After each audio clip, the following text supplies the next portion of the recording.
There's a feeling that can settle into a relationship, quiet and cold.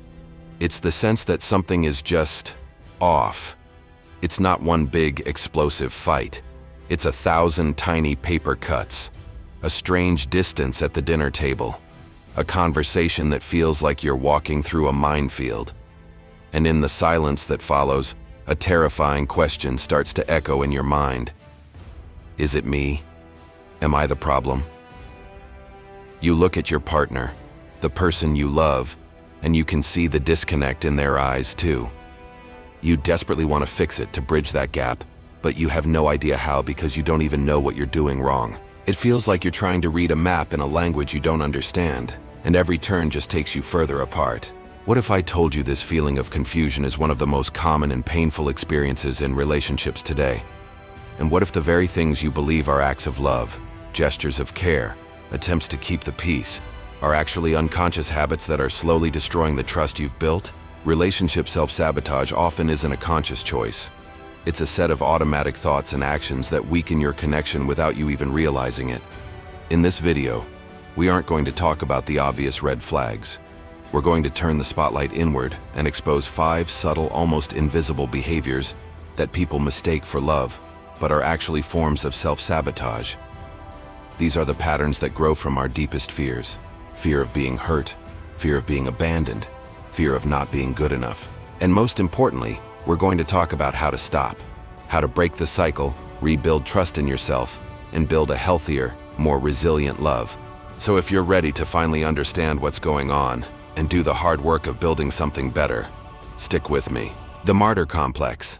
Mistaking self-sacrifice for devotion. The first, and maybe the most deceptively noble sign of self-sabotage, is what I call the martyr complex. This is when you consistently put your partner's needs, wants, and happiness so far above your own that your identity starts to fade. On the surface, this looks like the ultimate act of love, right? It's romanticized in movies and celebrated in songs. The idea of loving someone so much you do anything for them, sacrificing your hobbies, your friends, even your own well-being, just to make them happy. It feels selfless. It feels like pure devotion. You tell yourself, a good partner always puts their loved one first, and you wear that sacrifice like a badge of honor. Maybe you cancel plans with friends, again, because your partner had a bad day and needs you. You might give up on a personal goal because it takes up time you feel should be spent on the relationship. You say yes to everything they want, and the word no just kind of disappears from your vocabulary. But here's the destructive truth. That isn't devotion, it's self-erasure. And it's a ticking time bomb of resentment. When you constantly neglect yourself, you aren't filling your relationship with more love. You're draining your own battery. This leads straight to burnout and a loss of who you are. You start to forget who you were before you met them. What did you love to do? What made you laugh? What were your dreams? The person your partner actually fell in love with, that vibrant, independent person with their own life, slowly fades away and becomes a supporting character in someone else's story. So why do we do this? It almost always comes from a deep-seated fear that we aren't worthy of love just for being ourselves. We unconsciously believe that love is conditional. We think, if I'm not endlessly helpful and accommodating, they'll leave me. We try to make ourselves so indispensable that our partner could never imagine leaving. It's also a way to avoid any kind of conflict. If you always agree and always sacrifice, you create a false harmony. You think you're preventing fights, but you're actually preventing authenticity. The sabotage is the inevitable burnout and the bitterness that comes with it. One day you wake up, realize you've given everything away, and have nothing left for yourself.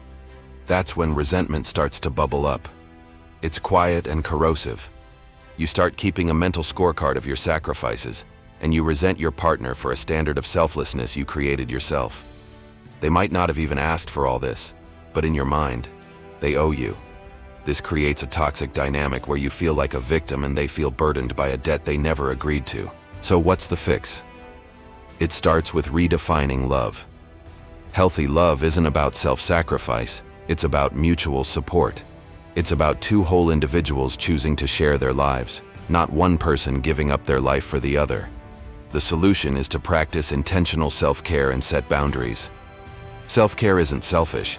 It's just making sure you actually have something to give. Start small. Recommit to one hobby that's just for you. Schedule one non-negotiable night a month with your friends. Practice saying no to a small request that drains your energy. It'll feel weird at first. You might feel guilty or worry about how your partner will react. But you're teaching them, and yourself, that your needs matter. You're showing them the whole, interesting person you are, not just the part of you that serves them. This doesn't make you less loving, it makes you more you. And a partnership between two fulfilled people is infinitely stronger than one built on the slow erosion of one. Let me know in the comments, have you ever found yourself in the martyr complex? What was the first sign you noticed? The peacemaker's trap, mistaking conflict avoidance for harmony. The second sign you might be sabotaging your relationship is falling into the peacemaker's trap. This is the deep-seated belief that a good relationship is a peaceful one, and that any conflict or disagreement is a sign of failure. So, you become the ultimate peacemaker. This behavior looks like being easygoing, mature, and cooperative. You probably take pride in the fact that you and your partner never fight. When a problem comes up, you just swallow your feelings. Your partner does something that hurts you, you brush it off saying, it's not a big deal. They make a decision without you, you tell yourself it's not worth an argument. A need isn't being met, you stay quiet, hoping they'll magically figure it out. You get really good at walking on eggshells, changing the subject and pretending everything's fine. You might even resort to passive aggression, dropping little hints because it feels safer than a direct confrontation. But here's the sabotage. A relationship without conflict isn't healthy. It's a relationship built on denial.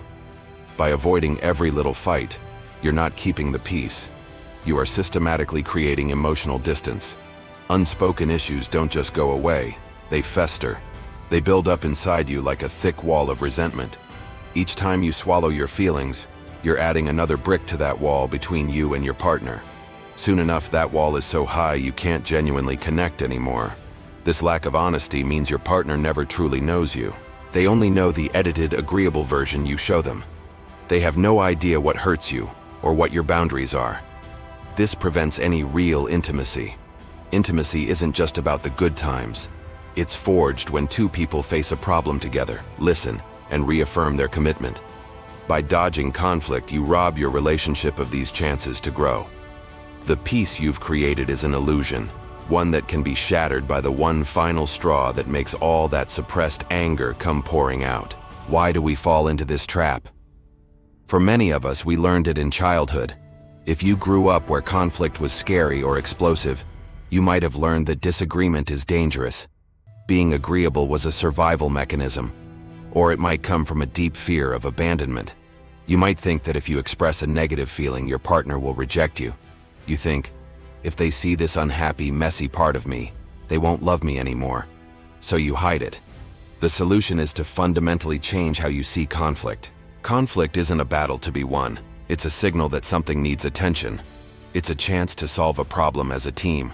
The goal isn't for you to win the argument, but for the relationship to win by becoming more honest. Start small. Use I statements, a classic for a reason. Instead of, you always ignore me, try, I feel hurt when I see you on your phone while we're spending time together. This focuses on your feelings, not blame. It invites empathy, not defensiveness. Then, you have to practice active listening. When your partner talks, listen to understand them, not just to plan your response. Validate their feelings even if you disagree. Saying, I hear why you feel that way isn't the same as saying you're right. Learning to navigate conflict is a skill. It takes practice and it will feel uncomfortable. But every time you successfully work through a disagreement, you're building a muscle.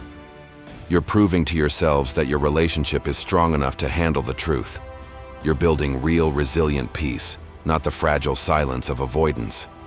What's your relationship with conflict? Are you a natural peacemaker? Share your experience below. The mind reader.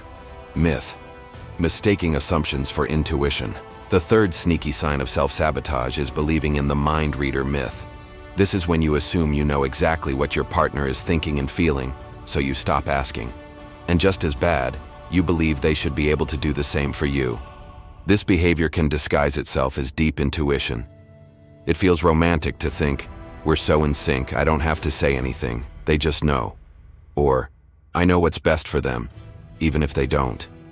You might make decisions for both of you without talking about it, assuming they'll be on board. You might see them sigh and invent an entire backstory for it in your head, then react to that story like it's a fact. On the flip side, you get upset when your partner doesn't anticipate your needs. You drop hints thinking, if they really loved me, they would just know. You're testing them, and it's a test they are guaranteed to fail. This is the sabotage. Assumption is the enemy of communication. Every time you assume, you slam the door on a real conversation. You're replacing genuine understanding with a story you made up. This leads to constant misunderstandings, frustration, and a deep loneliness for your partner, who feels totally unseen and unheard. You're essentially having a relationship with a version of your partner that only exists in your head. And when you expect your partner to read your mind, you set them up for failure and yourself up for disappointment. It's an unfair burden. Nobody, no matter how much they love you, is a psychic. This expectation doesn't create intimacy. It breeds resentment. You get angry at them for not meeting a need you never actually said out loud, and they feel confused and like they can never get it right. Where does this come from? Often it's a form of control rooted in anxiety. If we can believe we know what's going on, it feels safer than the messy uncertainty of the unknown. Asking directly can be scary, so we prefer the comfort of our own story. It can also just be ego, a natural human tendency to think others see the world the same way we do. We project our own logic and fears onto our partner and then get mad when they don't act the way we would. The solution is simple in theory, but tough in practice. Get curious. Approach your partner not as a puzzle you've already solved, but as a person you're still getting to know. Replace assumption with questions. Instead of, I know you're mad at me, try, you seem quiet. What's on your mind? Instead of assuming they don't want to go to that party, ask, how do you feel about going to the party on Friday? Give them the respect of their own voice, and you have to do the same for yourself. It's your job to voice your needs. Your partner's inability to read your mind says nothing about their love for you. It just means they're a separate human being. Practice saying things like, I'm feeling overwhelmed and could really use a quiet night in, or it would mean a lot to me if we could plan the weekend together. It feels vulnerable to be that direct, but it's an act of love for your relationship. You're moving from expecting magic to actually creating understanding. True intimacy isn't a magical mind meld. It's the daily choice to communicate, listen, and learn about each other over and over again. The rush to resolution, mistaking quick forgiveness for strength. The fourth sign of self-sabotage is what I call the rush to resolution.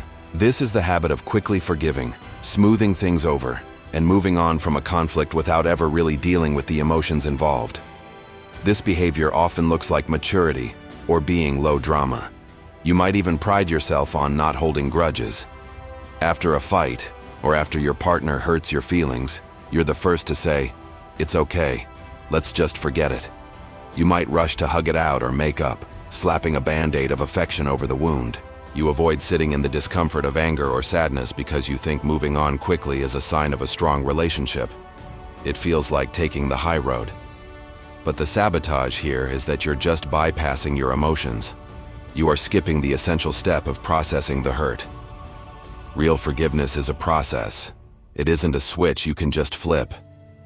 By rushing to, we're fine, you deny your own feelings and invalidate the pain that was caused. That unresolved emotion doesn't just disappear, it gets stored away. Over time, these buried hurts pile up. They become a hidden reservoir of resentment and mistrust that poisons your future interactions. You might find yourself getting triggered by small, unrelated things because the original wound never actually healed. This habit also prevents real growth. If you forgive instantly, you rob both of you of the chance to understand the root of the problem. Your partner doesn't learn the true impact of their actions, which makes it more likely they'll do it again. They learn that sorry is a quick fix, not that a real change in behavior is needed. You're basically teaching them that your feelings are just temporary inconveniences. This doesn't build a stronger bond. It builds a pattern of repeated hurts and shallow apologies. Why do we do this? This rush often comes from a deep fear of negative emotions, our own and our partner's. We might worry that if we stay angry or hurt for too long, the relationship itself is at risk. It's a panic response to the fear of disconnection. We think getting back to normal as fast as possible is the only way to feel secure. Sometimes, we do it to maintain our image as the easygoing partner, thinking it makes us more lovable. We're afraid of being seen as needy if we require time to process our feelings. The solution is to learn to tolerate the discomfort of an unresolved feeling. Give yourself permission to feel hurt. When you're hurt, the answer isn't to immediately say, "I forgive you." The answer is to first say, "I feel hurt." You need to sit with that feeling, understand it, and communicate it. You might need to say, "I'm still upset about what happened, and I just need some time to process this." This doesn't mean giving them the silent treatment or punishing them. It means you're taking responsibility for your own emotional process. It allows for a real conversation to happen later, one where you can explain the full impact. It might sound like, "When you did X, it made me feel Y, because it touched on my fear of Z." That leads to a much deeper understanding. Genuine forgiveness can only happen after the emotion has been acknowledged. It's not about forgetting. It's about getting to a place where the event no longer has a painful hold on you. By giving yourself this time, you aren't being dramatic. You are honoring your feelings and treating your relationship with the respect it deserves. The respect to handle the messy truth and heal properly, not just patch things up. True strength isn't about how fast you can forget, but how bravely you can face the truth. The unfair judge, mistaking blame for accountability. The fifth and final sign of self-sabotage is playing the unfair judge. This is the tendency to blame your partner for any problem in the relationship, or even for your own feelings, while dodging any personal responsibility. This behavior is often mistaken for holding your partner accountable, or just having high standards. When something goes wrong, your first instinct is to find fault in your partner. You might say things like, "I wouldn't have gotten so angry if you hadn't been so insensitive," which is a classic way of blaming them for your own reaction. You might constantly criticize them under the guise of just trying to help them be better. And when they try to bring up something you did, you get defensive and flip the script, bringing up something they did wrong months ago. This is known as scorekeeping, where the goal isn't to solve a problem, but to prove who is more wrong. The sabotage is that blame is the polar opposite of accountability. It's a defense mechanism meant to protect your ego at the expense of your relationship. When you consistently blame your partner, you create a toxic dynamic of a judge and a defendant. This makes your partner feel constantly criticized, defensive, and emotionally unsafe. It becomes impossible for them to be vulnerable with you, because they know their words will be used as ammunition later. Trust erodes because trust requires the safety to be imperfect. Your partner will start to pull away and stop sharing things for fear of being judged. Blame also blocks any chance of growth or problem solving. If the problem is always out there with your partner, then there's nothing for you to work on. You stay stuck. You prevent yourself from looking inward and asking the tough but necessary questions. What was my role in this? How did I contribute? What can I do differently? By refusing to self-reflect, you guarantee the same problems will keep happening, because you're only ever addressing half of the equation.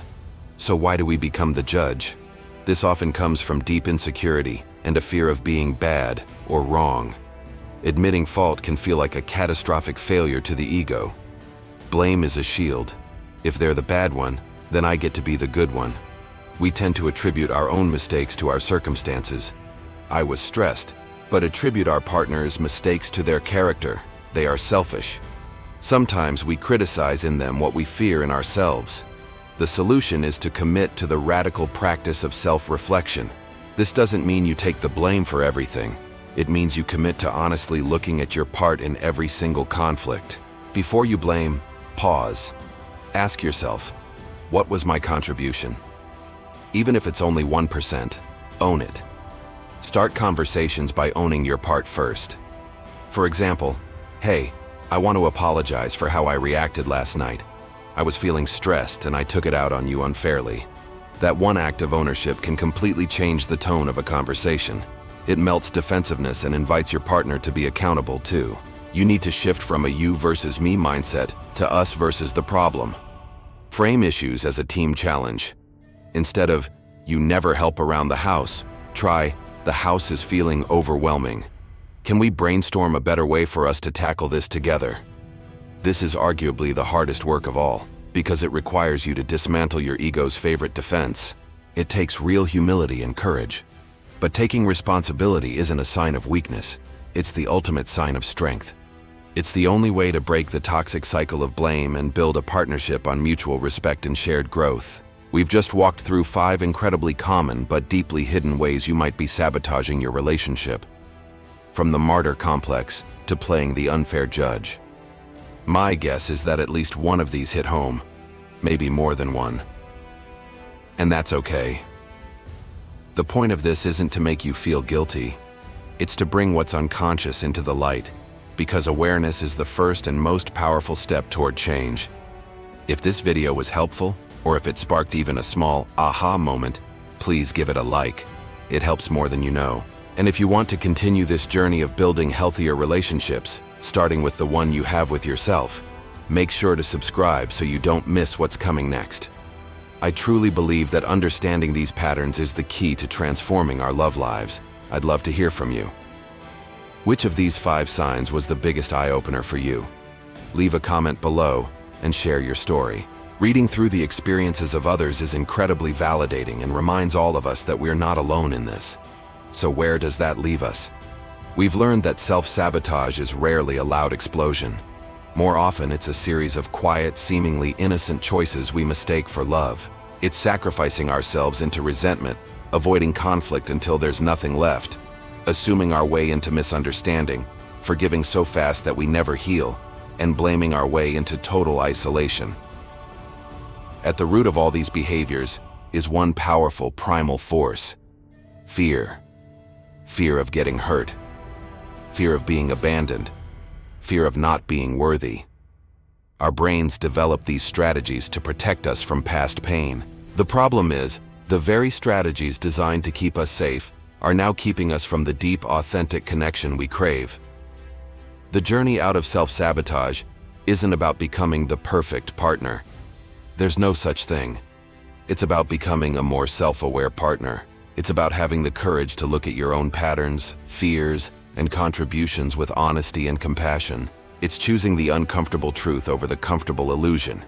It's learning to communicate your needs, set your boundaries, process your emotions, and take responsibility for your own happiness. This work isn't easy. It requires you to be brave and vulnerable. But every step you take to dismantle these patterns is a step toward building trust, not just with a partner, but with yourself.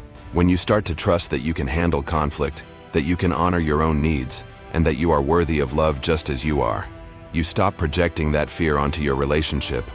You move from a dynamic of fear to a dynamic of freedom.